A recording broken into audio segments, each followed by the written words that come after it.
Hola amigos suscriptores, ¿cómo están? Bueno, el día de hoy les traigo otra de la biografía. Esta biografía se trata del gran pintor francés, un pintor que es uno de los creadores del arte impresionismo. Sin duda estamos hablando de Oscar Claude Monet y bueno, espero que pueda gustar esta es una biografía de toda su vida y algunas de sus obras. Descubriendo la historia. Grandes pintores. Claude Monet.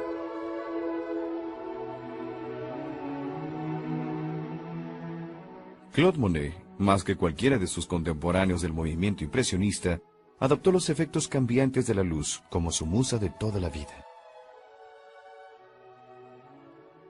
Eugène Boudin introdujo a Monet de 18 años a pintar al aire libre en el Havre, en la costa de Normandía. Monet luego escribiría al observar a Boudin tratando de captar la fugaz luz y el color del paisaje del puerto: me di cuenta de lo que significaría pintar.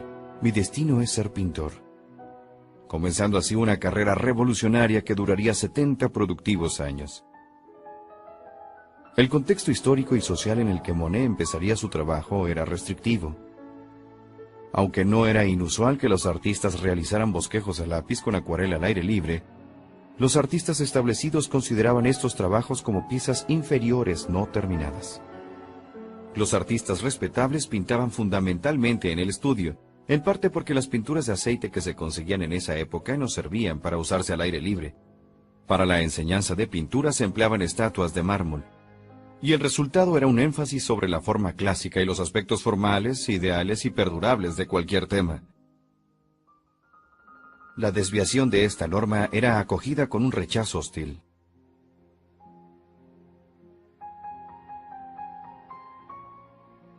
Parque Monceau, 1876. Pero el mundo estaba cambiando en la década de 1860, y los impresionistas eran gente independiente. Eligieron pintar la efímera y cambiante belleza de la vida. Celebraban un suave desnudo, reuniones sociales, la niñez, el paisaje y el paisaje marino en cualquier estación. Y Monet más que todo celebraba el jardín. Desde su juventud en el Havre hasta sus últimos años en Giverny, Monet plasmaba en el lienzo el luminoso mundo que veía a su alrededor. Sus primeros años. En 1865, Monet comenzó una relación con Camille Donceau, de 18 años, quien en 1867 se convertiría en la madre de su hijo. Se casaron en 1870. Camille aparece en el cuadro Mujer con vestido verde, que tendría un gran éxito en el Salón de 1866 en París, y Monet consideró convertirse en retratista. Camille también modeló para Mujer en el jardín. Monet era más o menos independiente con la mesada que le daba su familia, pero el desagrado de esta por esa relación le acarrearon problemas económicos a la joven pareja. Siguieron prolongadas separaciones cuando dejaron de apoyar económicamente a Monet. Durante una de esas separaciones pintó La carreta en un día sumamente frío de 1865. Monet, con 3 abrigos grises, guantes y la cara azul, completaban la pintura al aire libre. Se decía que en Noruega pintaba a temperaturas bajo cero.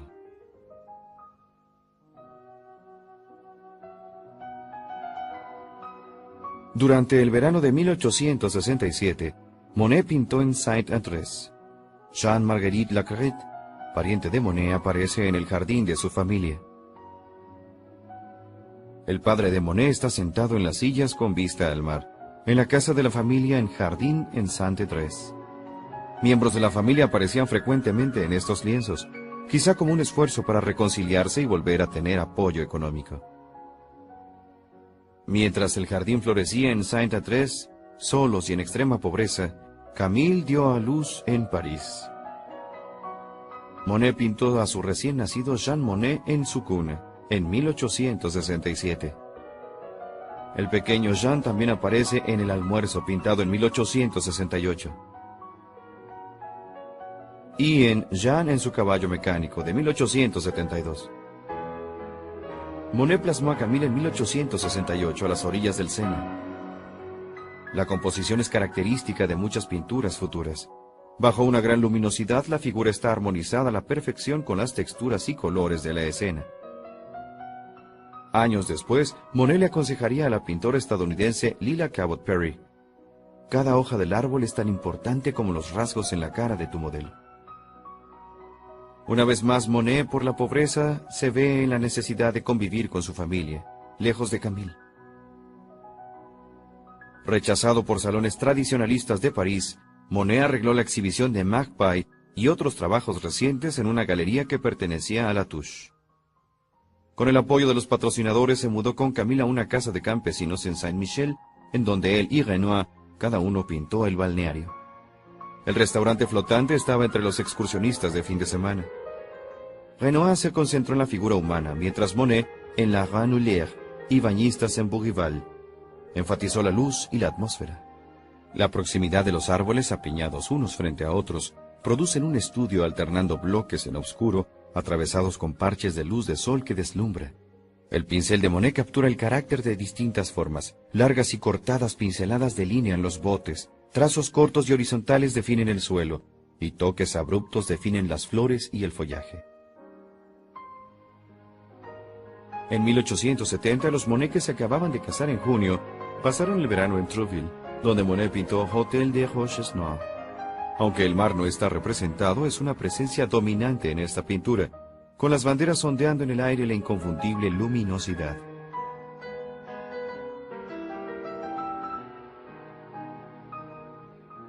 Monet realizó muchas pinturas parecidas, pero esta, Camille en la playa, permaneció entre sus objetos personales toda la vida. Después pasó a manos de su hijo Michel. Aquí está plasmado un momento de brisa marina con el viento frío que atraviesa el lienzo húmedo.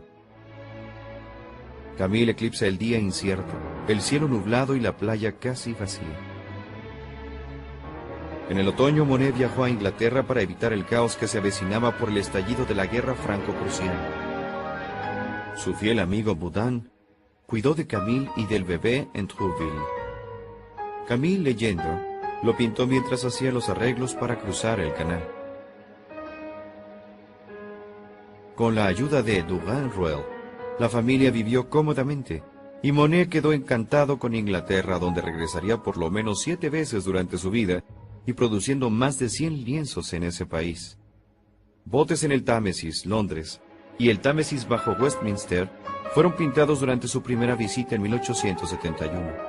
Estas dos vistas del Támesis representan lugares famosos en Londres, envueltos en la intimista neblina de la ciudad. El manejo del óleo de Monet es absoluto y sobrio, aprovechando el recurso de la neblina para suprimir detalles, creando una vista estilizada y poética de Londres. Los años en Argenteuil, 1871-1878. La casa de Argenteuil, 1873. Cuando regresaba a Francia vía Holanda, Monet se estableció en Argenteuil como Manet se lo había sugerido. En 1871, las pinturas de Monet se vendían bien. Se podía divertir y trabajar cerca del Sena. Frecuentemente se reunía con Renoir y otros amigos de los días de estudio. Monet pintó cada aspecto de la vida y del mundo al aire libre, comenzando así un prolífico período para el pintor y el eufórico escenario. El almuerzo con la esposa de Monet, Camille, entrando, y su hijo Jean, la mesa decorada con la cafetera de plata y el jardín repleto de flores. La comida del mediodía, servida en el jardín creado por él, presenta el escenario perfecto para Monet, para socializar con amigos y la familia. En campos de amapolas, Camille y Jean caminan por un campo de pasto crecido y amapolas rojas en un día perfecto de verano. En ambas pinturas las figuras están integradas perfectamente en la escena. En el transcurso de 7 años en Argenteuil, Monet produjo 237 pinturas.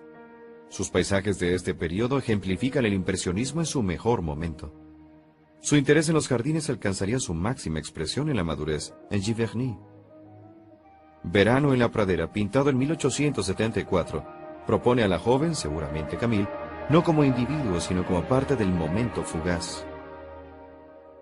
De igual manera, Praderas con álamos, pintado en 1875, incluye a una pequeña figura envuelta en un paisaje cálido y más abundante. El estudio del bote, 1876. Otoño en el Sena, 1873. Poco después de establecerse en Argenteuil, Monet compró un bote y lo acondicionó para que fuera un estudio flotante, para así poder observar los efectos de la luz sobre el agua más de cerca. Monet frecuentemente pintaba desde su estudio acuático. Al empezar el día podía pintar las vistas del río frente a cualquiera de las orillas y moverse fácilmente a cualquier punto.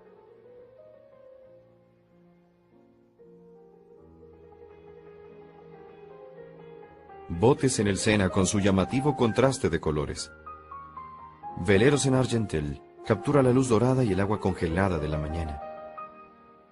Los botes casi oxidados, pintados en contraste con el azul del agua y del cielo, y el verde de las plantas marinas, están representados rodeados por una luz brillante. Velero en Le Petit Gennevilliers sugiere la calma y quietud de toda una vida en el río. En 1875 muere Camille acompañada del pequeño Jean. El atractivo del cuadro se debe sobre todo a la perspectiva. La mujer es observada desde abajo, perfilándose en contra del cielo de verano. El sol y el viento salen del lado derecho, creando una sensación de movimiento que cruza la pintura, con el vestido ampón, la sombra alargada y las nubes que se mueven. Las figuras de las pinturas de Monet parecen ser interpretaciones espontáneas de miembros de su familia, ocupados en cosas de la vida diaria. Madame Monet, pintada en 1875, es uno de los mejores retratos de Camille, notable por los afectuosos detalles como por las flores en la parte superior del cuadro, una técnica que Monet emplearía frecuentemente en su carrera posteriormente. Tren en la nieve, 1875. Como vivía cerca de la estación de trenes en Argenteuil, Monet tenía la gran oportunidad de observar las salidas y llegadas de las locomotoras de vapor. Los trenes figuraban de modo importante en los cuadros de muchos de los contemporáneos de Monet, enfocándose en esas facetas de la vida contemporánea que simbolizaban la modernidad. Monet, por otro lado, parecía estar interesado principalmente en la neblina blanca de los paisajes nevados y en la nube de humo que salía del cañón del motor.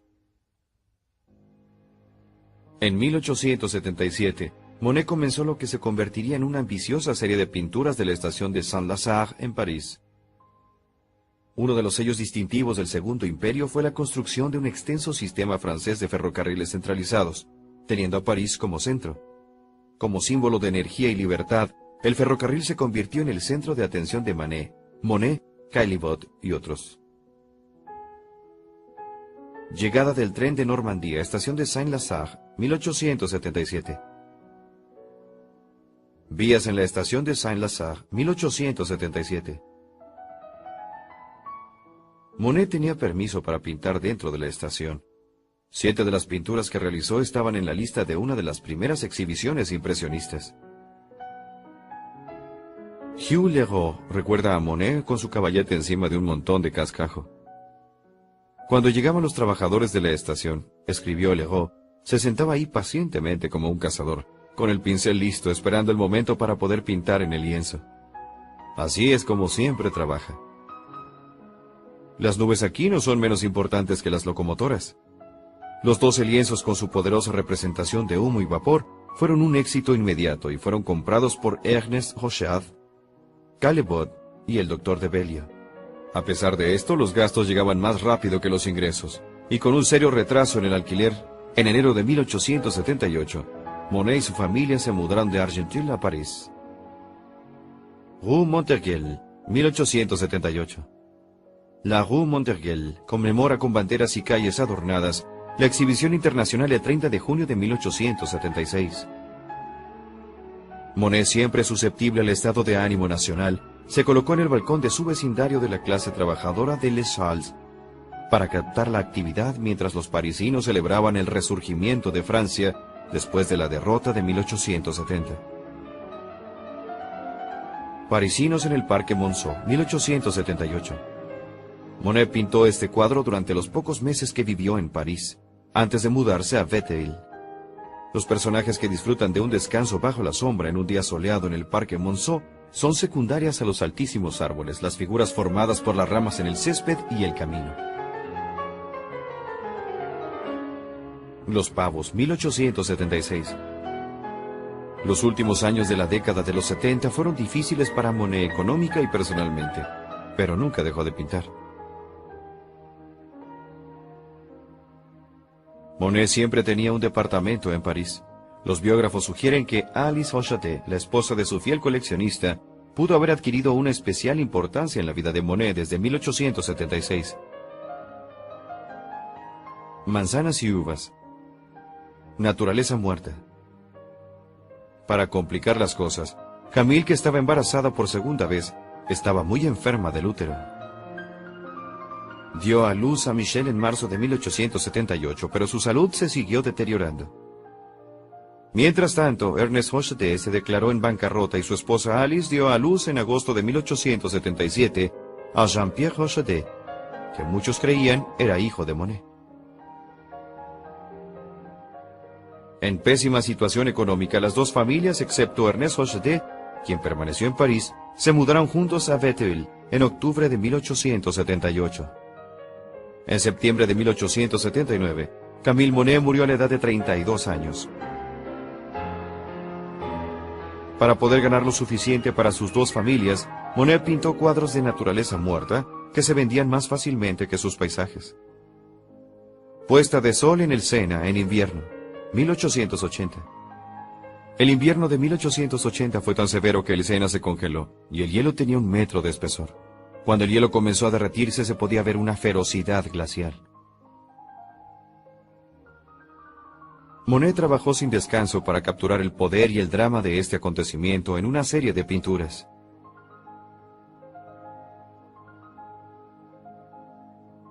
Dado que Monet pintó tantos paisajes de invierno, 140 durante toda su vida, no es raro que muchas de las series de pinturas contengan nieve, escarcha o hielo. Sus series La Debacle muestra el inmenso flujo de hielo en primer plano. Jaffro escribió: Monet ha capturado las reverberaciones frías y vibrantes debajo de la solidificada superficie del río. Árboles fantasmales llenos de escarcha, entre el cielo opaco y el agua con destellos de luz metálica. En la primavera pintó Camino de Amapolas en la isla de San Martín. Joven sentada debajo de un sauce, lo pintó ese mismo verano, y Alice Hochaté es la modelo leyendo en el pasto. Con nuevo apoyo financiero, el coleccionista de arte Duranruel reanudó sus compras de lienzos para vender en su galería. 1881 fue el año más lucrativo para Monet desde 1873. Jardín de Monet en Béthune, bañado de sol y lleno de girasoles, parece irradiar un nuevo optimismo. Los 2 hijos de Monet y los 6 hijos de Alice Hochaté figuran en muchos de sus trabajos posteriores. Las densas pinceladas de Monet crean un ritmo dramático en sus nuevos paisajes. El Trigal, 1881. Este está definido por la hierba alta, la cosecha contrastante en el centro y los árboles de textura áspera a lo lejos. Todo sobresale contra el cielo que se arremolina suavemente. El mar en Fécamp, pintado ese mismo verano, captura a través del color y las pinceladas las muchas texturas del agitado mar cuando choca contra el acantilado. En diciembre, Monet y Alice Hochaté se mudaron a una casa más grande en Poissy, con vista al río. Monet, que siempre se inspiraba cerca de la costa de Normandía, pintó una serie sorprendente caracterizados por la cabaña Douanier en 1882. El mar y el cielo se podrían mezclar impecablemente en la línea del horizonte, en uno de estos trabajos, o ser delineados claramente en otra de estas pinturas. El follaje del acantilado se ve alejado de los profundos azules y verdes del agua.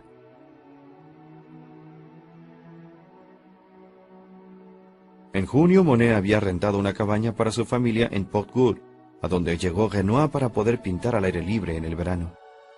Paseo por el acantilado en Port-Gaulle muestra varias de las técnicas más poderosas de Monet. Las mujeres están subordinadas al paisaje, vistas desde una altura no muy elevada, bañadas de sol y brisa, que corre del lado derecho del lienzo al izquierdo. Una vez más, el contraste de rosas y rojos con azules y verdes, juntos gracias al pincel, le dan una rica textura al cuadro.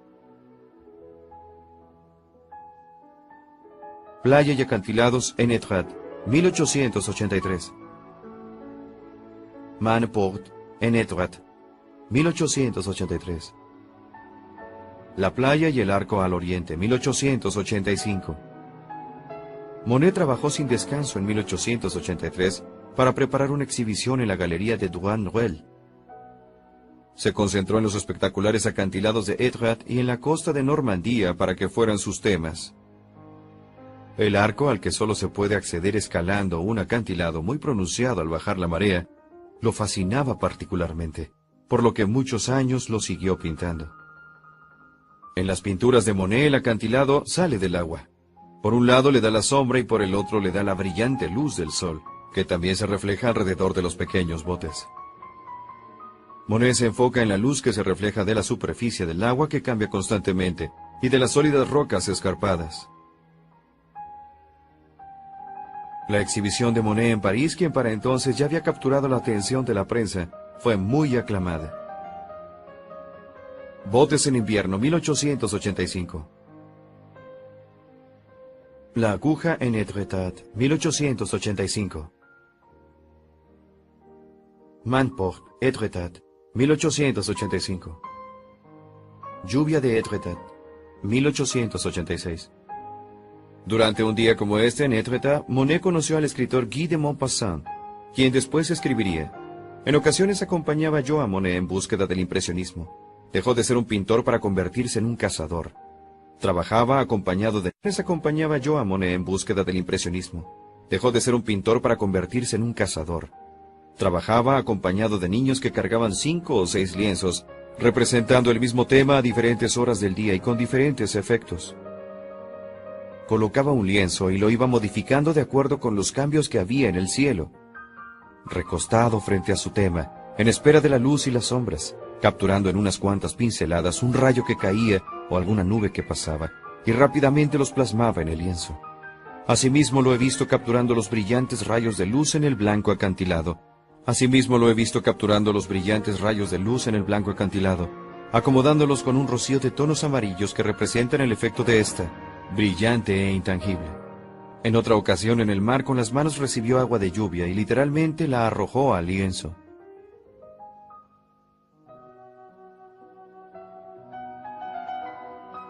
Acantilados en Étretat, 1886. Varios meses después de terminar la pintura en Étretat, Monet emprendió una aventura más osada. Siguiendo el consejo de su amigo Pierre-Auguste Renoir, Monet viajó a la costa de Bretaña y a la isla Belle-Hélène-Mer. Rocas en Belle-Île, 1886. Belle-Île es el paisaje más salvaje con el que Monet trabajó. Azotada por constantes vientos y golpeada por las estruendosas tormentas que cruzan el Atlántico.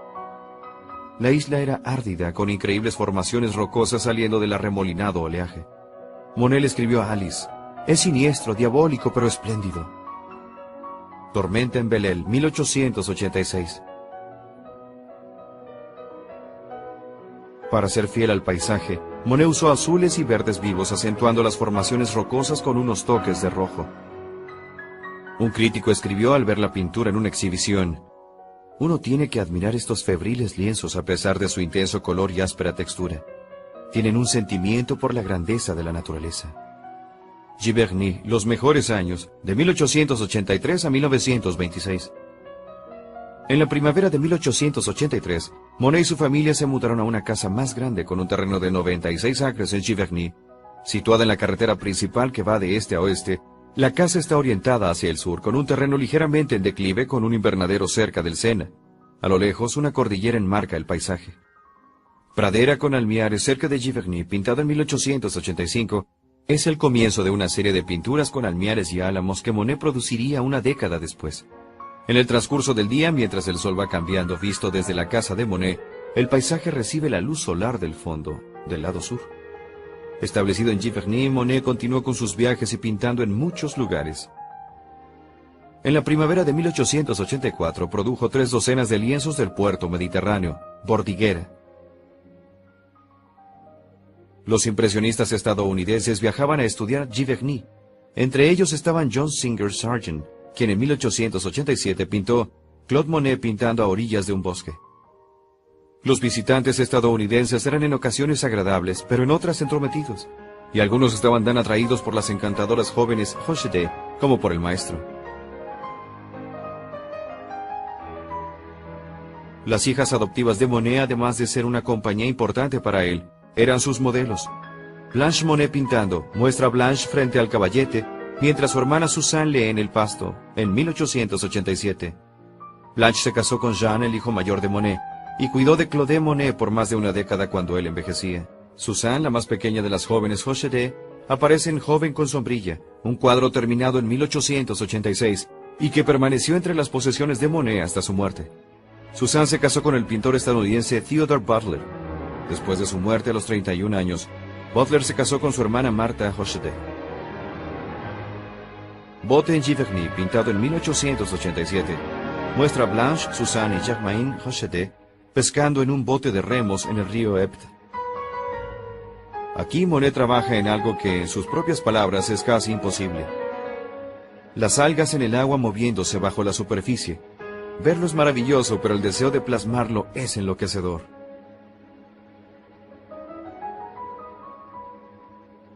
Antibes visto desde las Salles, 1888. En enero de 1888, Monet viajó al sur de Francia para pintar en Antibes. Lo que llevaré de aquí, escribió a Alice Hocheté, será dulzura pura, blanco, rosa y azul, todo envuelto en este aire de cuento de hadas. Monet estaba fascinado con los árboles, el agua, la nieve de las montañas y el mar de Cap d'Antibes Mistral en 1888. Le escribió a su amigo Henri Bourgeois: «El cielo es tan azul que uno nada en él». Durante sus largos viajes y el reto de los diversos temas que pintaba, Monet expandió el impresionismo por París y sus alrededores, incluyendo lugares con ambientes sorprendentemente diversos.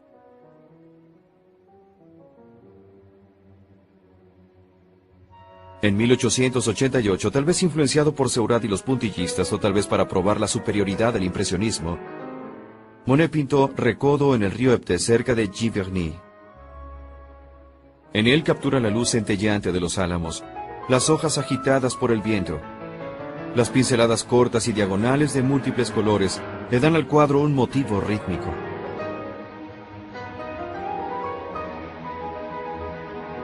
El Valle de Creuse, 1889. La incansable búsqueda de Monet para encontrar nuevos y fascinantes paisajes lo llevaron prácticamente a cada rincón de Francia. En 1889 viajó con amigos al valle del río Creuse, en el centro de Francia. Ahí pintó el lugar en donde los dos afluentes de este río se juntan para formar el cauce principal, en un lugar de rocas, acantilados y torrentes de agua. Estudio de rocas, Creuse, 1889. Durante 2 meses trabajó para plasmar la dura energía del paisaje, la espantosa ferocidad, como él lo dijo, del enorme acantilado recortado. Pinceladas anchas y toquecitos de color arremolinados muestran menos intención en el detalle, y la línea del recorte del acantilado está simplificada. Los cuadros del Valle Creuse están considerados como sus primeras series, habiendo sido concebidas, ejecutadas y exhibidas como una colección. Almiares al atardecer, 1889. Poco después de terminar esta pintura, Monet comenzó una serie de 5 estudios de Almiares que tuvieron un gran éxito. En 1890, Monet regresó al mismo tema, realizando 25 pinturas nuevas. Almiares fin de verano es representativo de la riqueza de la paleta y de la gran variedad de pinceladas que Monet consigue en esta tarea que se ha propuesto. Almiares al atardecer, 1890. Durante los siguientes 30 años, Monet seleccionará temas que desea explorar con una variedad de luces, estaciones y climas, produciendo así no mucha variedad en los temas como pinturas con diferente luz y efectos de clima, logrando así perfeccionar un arte visionario que anunciaría la llegada de la abstracción moderna. Las superficies de estos enormes almiares, la manera en que capturan y dispersan la luz y la sombra, le interesaba tanto a Monet como las figuras mismas. Los colores eran tan intensos que pinturas como Almiares al atardecer, efecto de nieve, inspiraron a los jóvenes pintores conocidos después como faubistas. La mayoría de los cuadros se vendieron en grandes sumas y permitieron a Monet la construcción en Giverny de un estanque con nenúfares. Álamos, 1891. Monet continúa con la exploración de series en sus pinturas de álamos y la Catedral de Rouen, documentando en una sucesión de pinturas ligeros cambios de luz o enfoque. Monet siguió su serie de Almiares con una colección de 15 pinturas sobre los álamos junto al río Epte, cerca de Giverny. Álamos, 1891. Monet ya estaba trabajando en esta serie cuando remataron estos árboles a una maderera. Álamos, otoño, 1891. Monet negoció con la maderera y completó su trabajo antes de que talaran los árboles. Álamos a orillas del Epte, 1891. En los almiares y los álamos, Monet eligió objetos familiares que fueran simbólicos para los vínculos nacionales de la vida en el campo. Un crítico de arte de la época explicó que Monet entendía el álamo, que resume toda la gracia, todo el espíritu, toda la juventud de nuestra tierra. La Catedral de Rouen, sol brillante, armonía, azul y oro. Antes de que los álamos empezaran a colgarse para la exhibición de Durand-Ruel, Monet estaba sumergido en una serie de 30 pinturas de la Catedral de Rouen. El ambicioso proyecto duraría 3 años. Todo cambia, incluso la roca, escribió Monet. Sus pinturas demuestran esta observación expresando permanencia junto con mutabilidad, cuando el sol transforma diariamente la fachada de la Catedral de Rouen. La Catedral de Rouen y la Torre Alban. Como el resto de la serie, representa la iglesia gótica sin usar más que una línea recta y escogiendo la catedral al noroeste de París, en el Sena. Monet se aparta de su preferencia por temas de la naturaleza. En cambio, ha elegido un motivo estático que lo reta a concentrarse en sus percepciones y sus traducciones de la pintura. La fachada provee el juego de luz y atmósfera cuando vence en la oscuridad de la noche. Fachada de la Catedral de Rouen, 1892. La serie fue todo un éxito. El crítico de arte Clemenceau escribió: lo maravilloso de Monet es que él ve cómo cada piedra vibra y cómo nos las muestra a nosotros, vibrantes. También Pissarro, Degas, Cézanne y Renoir admiraron las pinturas. Francia experimentaba un resurgimiento religioso durante la década de los 90, y la gente respondió a las pinturas con mucha emoción. Pradera en primavera Giverny, 1894. En julio de 1892, después de la muerte de Ernest Hochedé, Claude Monet y Alice Hochedé se casaron, justo antes de la celebración del matrimonio entre Suzanne Hochedé y el pintor estadounidense Theodore Butler. Monet continuó explorando los efectos de la atmósfera durante esa década. Monte Colsas, 1895. Monet visitó de enero a marzo de 1895 a su hijastro Jacques Hochedé en la villa de Sandvika, Noruega. La villa está situada cerca de Oslo, en la ladera del Monte Colsas. Ahí pintó la montaña que se eleva rodeada de nieve. Monte Colsas, día nublado, 1895. Pensando en un príncipe japonés que admiraba, Monet le escribió a Alice diciéndole: estoy trabajando en un monte que me hace pensar en el Fujiyama. Monet fue bien recibido por los noruegos. Lo trataron como celebridad, incluso recibió la visita del príncipe de Noruega. Acantilados en Pourville, lluvia, 1896. No obstante lo honrados que se sentían los noruegos del interés que tenía el maestro por pintar ahí, las pinturas del Monte Colsas no se vendieron. La serie de la Catedral de Rouen, completada en 1894 y exhibida en mayo de 1895, había sido una labor extenuante. En la primavera de 1896, Monet regresó a la costa de Normandía que siempre lo había inspirado. Valle de San Nicolás, cerca de Dieppe, al amanecer, 1896. En el transcurso de un año, Monet hizo más de 50 pinturas de los acantilados de Normandía, Pourville, Dieppe y Varengeville. Valle de San Nicolás, cerca de Dieppe, por la mañana. Muestra los acantilados con pájaros revoloteando sobre el agua. Los veleros son apenas insinuados a través de la cegadora luz del amanecer. Valle de San Nicolás, cerca de Dieppe, nublado, 1896. En muchos de estos trabajos las formas son menos precisas que en pinturas anteriores de Monet.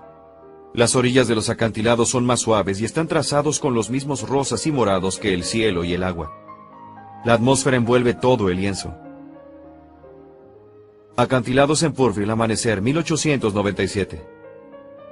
La aduana en Varengeville, 1897. Sus representaciones de los acantilados de Pourville en 1897, por ejemplo, son más abstractos y más introspectivos en carácter que los que había pintado del mismo tema en la década de los 80. Del mismo modo, la aduana en Varengeville adquiere una calidad etérea, característica de los últimos trabajos de Monet. La aduana en Varengeville, Niebla, 1896. En comparación con las anteriores representaciones de Monet de la aduana, los lienzos terminados en 1896 y 97 le dan a la casa una mejor presencia en los cuadros con tono más tranquilo. Los veleros en la aduana de Varengeville, Niebla, se deslizan hoscamente en el fondo. Esta aproximación coincidió con el deseo del público por pinturas que representaran la trascendencia de la naturaleza. Amanecer en el Sena, cerca de Giverny, 1898. Amanecer en el Sena, completado en 1898, es también suave en color y forma. El río dobla casi a la perfección con la ribera y el cielo, con apenas una distinción entre las hojas y el reflejo de las mismas. El lago en Montgeron, 1876. En comparación con las primeras pinturas de Monet, el lago en Montgeron, Amanecer en el Sena, se traslada hacia lo abstracto. El lago en Montgeron iluminado desde el fondo, un despliegue de verde reflejando las destellantes aguas, pero 20 años de experiencia le permitieron a Monet aligerar sus pinceladas en una paleta más matizada. Puente de Waterloo, 1900. Puente de Charing Cross, 1899. Monet regresó a Londres en repetidas ocasiones para trabajar en vistas del Támesis y del Parlamento. Puente de Waterloo y Puente de Charing Cross son representantes de esta productiva empresa. Puente de Waterloo, día nublado, 1903. En la primera ocasión que Monet viajó a Londres en 1870 para escapar de la guerra franco-prusiana, pintó el Támesis en Westminster. En 1899, regresó al mismo trecho del río de la ciudad y lo pintó desde un balcón del Hotel Savoy, y más tarde desde un balcón del Hospital de Saint Thomas con vista al Parlamento. Desde el Savoy podía ver el puente de Waterloo, las columnas de humo del trabajo del sur y a la gente cruzando el puente. Puente de Charing Cross, día nublado, 1899. Viendo desde su balcón, Monet pintó el puente Charing Cross, con el humo del tren encima del río, y el Parlamento erguido a lo lejos con sus altas torres. El Parlamento, Londres, efecto de luz, 1903. Estas y las series sobre el Parlamento constan de aproximadamente 100 lienzos. Las pinturas sobre Londres acreditaron a Monet dentro del mercado inglés, junto con el expatriado estadounidense Whistler y el paisajista inglés Turner. El Támesis y el Parlamento, Londres, 1904. Desde su balcón en Saint Thomas, Monet pintó el Parlamento como una presencia perturbadora, a veces iluminada por detrás por el cielo brillante del atardecer, y a veces desapareciendo entre una neblina rosada, con gaviotas revoloteando entre el pintor, nosotros y la presencia sombría de las estructuras neogóticas. El jardín del artista en Giverny, 1900. El jardín, Lirios, 1900. Monet depositó una gran energía en la creación de sus jardines en Giverny. En 1900 pintó los lechos de lirios en Normandía. Partes de la Casa Rosa con sus contraventanas verdes se pueden apreciar desde el fondo. Jardín de nenúfares, 1900. Estanque de nenúfares, puente japonés, 1899. En 1893, Monet compró el estanque y la pradera que cruza la calle de su jardín. Consiguió el permiso para obtener agua del río Epte, para suministrar su jardín acuático estilo japonés. Construyó un puente curvo y añadió miles de plantas. Nenúfares y nubes, 1903. Nenúfares, 1904. En el jardín de nenúfares, Monet creó un paisaje de inmensas posibilidades. Aquí empleó la habilidad de sus últimos años para representar la transparencia del agua y el reflejo del cielo y del follaje. Los últimos trabajos de Monet se enfocaron en el tema de los nenúfares. Este tema se convirtió gradualmente en el centro de atención de Monet para lograr la meta de toda su vida, captar los fugaces y momentáneos aspectos de la naturaleza. Nenúfares, 1908. Estanque y Nenúfares, 1918. En 1909, Monet exhibió 48 de sus pinturas de nenúfares en la Galería de Droit-Ruel en París. Tuvieron tanta demanda que Monet determinó ejecutar un mural para no solo rodear al espectador, sino también sumergirlo. Los murales de nenúfares están instalados en una galería elíptica en Orangerie, en París.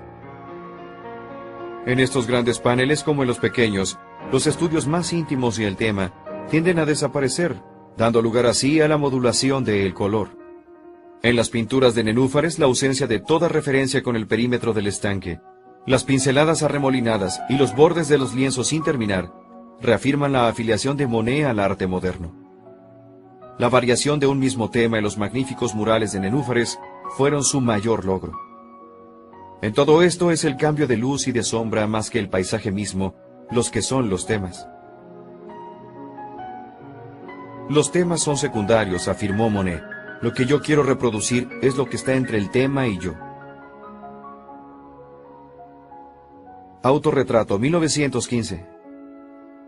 Al final, Monet sobrevivió a sus dos esposas, a su hijo Jean, a sus hijastras Suzanne y Martha, y a su hermano León, a sus amigos Degas, Rodin, Renoir, a su crítico Geffroy, y a su coleccionista Duranduel. Almiares, Sol y Neblina, 1891. The Toy, 1901. San Giorgio Maggiore, en el crepúsculo, 1908. En un día nublado de diciembre de 1926, Monet murió en Giverny.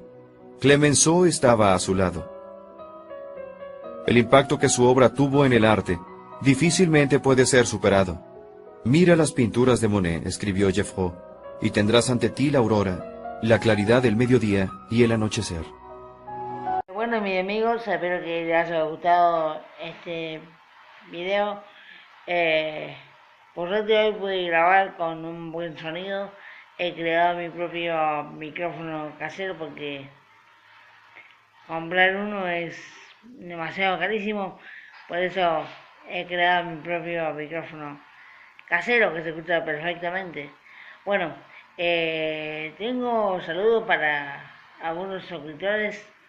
Vamos a mandar saludos primero a una gran persona que sin conocerme me hizo un gran logo para mi canal y él también es un youtuber, así que saludo a Grois y así que pueden suscribirse también a su canal a Grois, que sube muy buen contenido, así que bueno, saludo para vos, Javi, así que bueno, también tengo más saludos para otros que me han escrito al comentario anteriores videos. Saludos a mi sobrino Mateo. Son mi sobrino, no son mi primo. También a Noelia. A Noelia Saco, mi sobrina, que también está suscrita a mi canal. Y bueno, a todos los suscriptores. Bueno, también les comento que pueden ver mi contenido en Instagram. Me pueden buscar ahí como César Carrizo o Mario Carrizo. También me pueden buscar en la página de Arte Mundo, en Facebook. Y así que bueno, ahí estamos subiendo todo lo que subimos acá al canal. También lo estamos compartiendo ahí en la página. Bueno, amigos, que tengan todos excelente día. Chao.